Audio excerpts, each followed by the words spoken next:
السلام عليكم. ان شاء الله اليوم بغيت نحضر لكم سموتي بفاكهه الخوخ. ان شاء الله مادام رانا في الحمان هذا وقتها.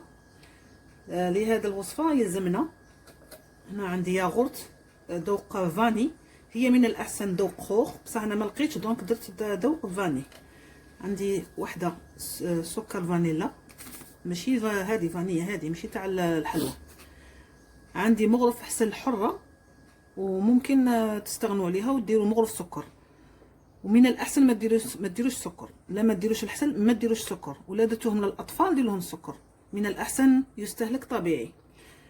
الحاجه الاولى هذا الخوخ كان عندي ماشي حلو بزاف وقطعته هكا طراف صغار ودرته في المجمد، غير جمد شويه ها ولا خرجته وغادي نبدا نميكسيه.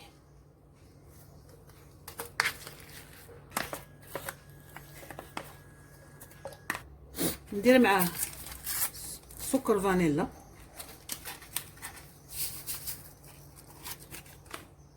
وهنا ندير عيني هي ميزاني. في الاول غادي ندير ملعقتين ونشوف كل واحد يبغي الثقل على حسب الثقل تاع السموتي اللي يحبه هو اللي يفضله.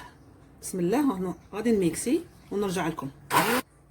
نسيت باش نذكر في المكونات عصير الليمون، نديرو 2 ملعقات عصير الليمون، هو صحي ويمنع السموتي باش يتأكسد.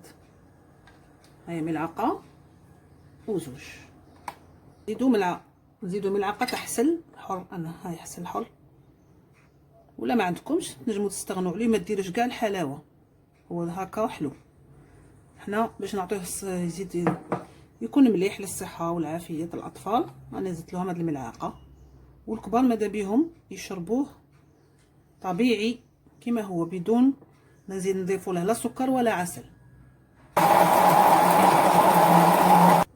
يعني تشوفوا القوام راه ثقيل بزاف، دونك انا لابد نضيف له ياغورت باش نخفه. عليها قلت لكم ما عنديش مقدار باين تاع الياغورت، نزيد باش نزيد نخفه.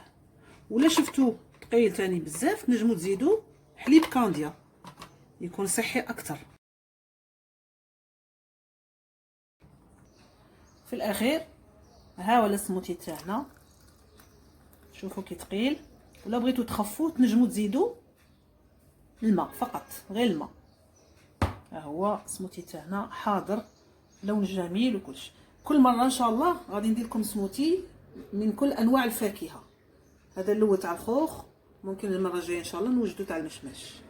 اذا الى اللقاء وشهيه طيبه، والصلاه والسلام على رسول الله الكريم وعلى اله وصحبه اجمعين.